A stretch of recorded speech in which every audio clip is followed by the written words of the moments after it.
Welcome to my new vlog. તો આજે હું તમને ગુંદાની રેસીપી આપવાની છું, જેને તમે આચાર બહુ જ સરસ બનાવી શકો છો અને ઇઝીલી બનાવી શકો છો. તો આપણે સૌ પ્રથમ આમાં મેં ગુંદાના ડીટિયા અને ઠળિયા મીઠાવાળો હાથ કરીને કાઢી લીધા છે. આખું મીઠું લીધું છે, આ હિંગ લીધી છે, મેથીના કુરિયા લીધા છે, સંભાર લીધો છે અને ખમણીને હું કેરી નાખીશ, જેથી એનું ખાટો મીઠો સ્વાદ બહુ જ સરસ થશે. અને આપણે સૌ પ્રથમ આને બાફી નાખશું ગુંદાને. તો તમે જોઈ શકો છો કે મેં આમાં 2 ચમચા જેટલું તેલ લઈ લીધું છે. હવે હું આમાં આ તેલમાં હિંગ નાખી દઈશ. મેં હિંગ નાખી દીધી છે. આમાં જ હું હળદર પાવડર નાખી દઈશ.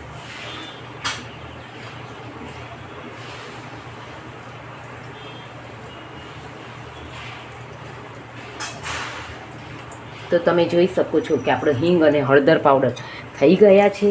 હવે હું ધીમો ગેસ કરી નાખીશ અને આમાં હું ગુંદાનો વઘાર કરી નાખીશ.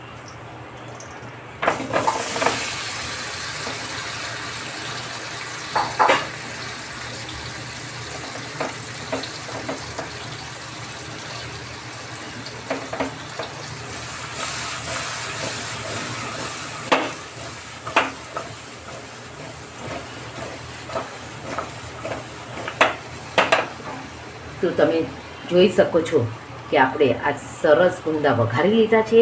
હવે આને ચડવા દેશું. ઉપર પાણી મૂકીને ચડશે, પછી ઠરશે, પછી આપણો આ મસાલો ભભરાવી દઈશું. અને આપણા ગુંદામાં થોડુંક આપણે આખું મીઠું પણ મેં નાખી દીધું છે, જેનાથી પછી આપણે થોડુંક સંભારમાં ઓછું નાખશું. મેં આખું હું અથાણામાં ઓલવેઝ આખા મીઠાનો જ ઉપયોગ કરું છું, જેથી આપણા ગુંદા એકદમ સરસ ચડી જશે અને આપણને ખાવામાં મોડા નહીં લાગે. અને સંભારમાં આની થોડુંક ઓછું મીઠું નાખશું. આપણે કે આપણે આ ખમણ તૈયાર થઈ ગયું છે. હવે હું એકમાં બધો જ મેં અડધો પોણી વાટકો એમાં ખમણ લીધું છે. એની જ સામે મેં પા વાટકી કરતાં બી ઓછું મીઠું લીધું છે, કારણ કે આમાં આપણે થોડુંક મીઠું નાખ્યું છે. હિંગ પણ એમાં નાખી છે. આ મેં અડધી વાટકી જેટલા કુરિયા લીધા છે. 1 વાટકી જેટલું મરચું મેં લીધું છે.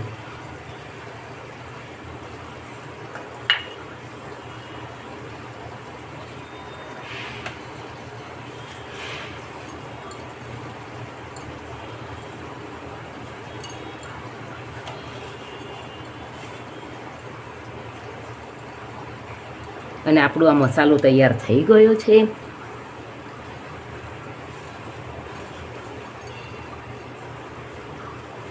જોઈ શકો છો કે આપણો આ મસાલો તૈયાર થઈ ગયો છે.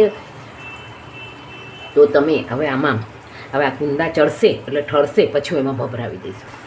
તો તમે જોઈ શકો છો કે આપણા ગુંદા આ કાંટાથી અમે ચેક કર્યું છે, તો એકદમ ફાઇન ચડી ગયા છે. હજી હું એને 5-1 મિનિટ ચડવા દઈશ અને પછી ઠરશે, પછી આ સંભાર ભભરાવીશ, જેથી આપણા ગુંદા કાળા ન પડે. તો તમે જોઈ શકો છો કે આપણા ગુંદા સરસ ચડી ગયા છે. હવે હું એને ઠરવા દઈશ અને પછી એમાં આ સંભાર જે આપણે તૈયાર કર્યો છે એ ભભરાવી દઈશ. તો તમે જોઈ શકો છો કે આપણો એકદમ સરસ કલર થઈ ગયો છે. અને તમે આ ઘરે જરૂરથી ટ્રાય કરજો. મેં આને ભરી દીધા છે થોડાક લઈને ઠારીને, અને હવે બીજા ઠરવા દઈશ અને પછી એમાં સંભાર ભરી લઈશ.